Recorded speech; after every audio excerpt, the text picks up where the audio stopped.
His death reverberated all the way back here to the state capitol, where senators honored Lance Corporal Frankie Watson at the beginning of the 107th General Assembly. Arson investigators say that an accelerant was used, and that can be really dangerous if it gets tracked on the soles of your shoes. We do know a worker was killed this morning when he was hit from behind with rock and dirt from an earth wall that collapsed. We don't know his name yet, but if you look behind me, you can see the exact spot where it happened. We've still got investigators on the scene. The property manager is getting those units ready for them after arson investigators say Brittany Pettiford and Rachel DeLapp set this complex on fire. Hollingwood may seem like an everyday activity for some people. The first order of business honoring a fallen Marine. Where a fire broke out about 25 minutes ago. Testing for HIV is easier than ever. Just a quick mouth swab.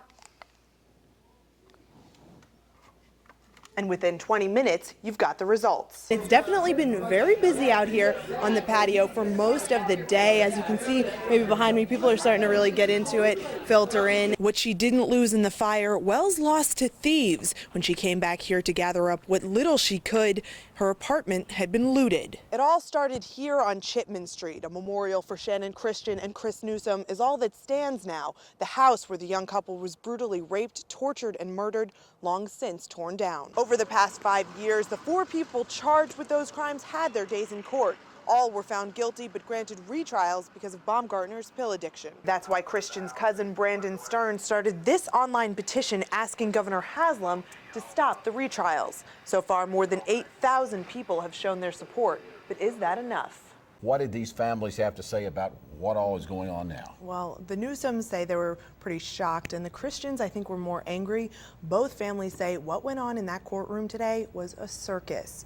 Judge Blackwood denied the appeal, citing the emotional toll that drawn-out litigation would take on the families involved. He said it would be faster and easier to retry the 4 defendants. Bad decision, and it should be appealed. Gary Christian held his head in his hands for most of the day's proceedings. I've not seen any justice yet after 5 years. I don't know if there is any up here. Mary Newsom kept shaking her head, unable to believe her ears. This was a very disappointing day. My stomach is still upset.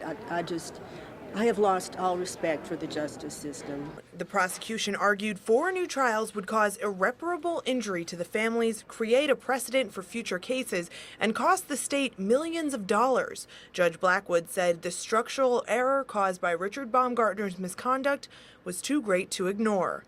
I don't think any consideration was given for us in any of these hearings. Judge Blackwood denied change of venue motions as well, despite the defense's protest that extensive media coverage, vitriolic comments on social media sites, and negative feelings about the defendants would make a Knox County trial unfair. You think the media is going to disappear? Going to disappear. I think we'll always have coverage on this case. To me, it was ridiculous to be sitting in there talking about it. Blackwood said jurors would not be chosen from this area, and he'll take extreme measures to make sure the jury pool isn't tainted. But for these 2 families, the hearings boil down to one thing.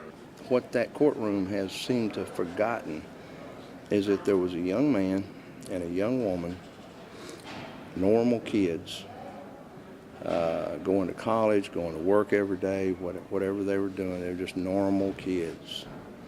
And they were taken, they were raped, they were beaten, they were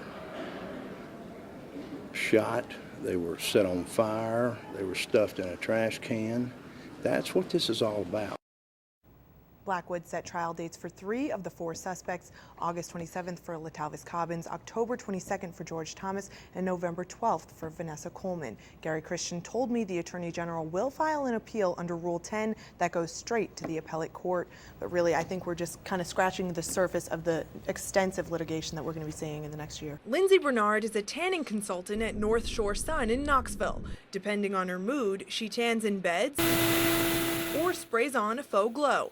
All, she says, in an effort to protect her skin. The overall goal is to not get burnt, so you really want to build up the base tan before you go out in the sun. Bernard, like millions of people, is trying to maintain a healthy glow all year round, and tan has become a sign of beauty. Americans are also taking more sunny vacations and wearing less clothing on the beach. The culture places beauty on tans, and it actually is deadly. A tan is actually your body's defense mechanism against UV exposure. It's producing melanin as DNA in the skin cells is damaged by the sun's rays. There's no safe tan. Cases of melanoma, the deadliest form of skin cancer, have increased more than 6-fold, and it's the #1 cancer found in women aged 26 to 29. Melanoma has the ability to go a little bit deeper in the tissue and get to the lymphatics and spread that way. So are there safe alternatives to the sun? Surgical oncologist Dr. Jim Lewis says spray tans and bronzing creams are your best bet. It's a good alternative to get, an even, nice look.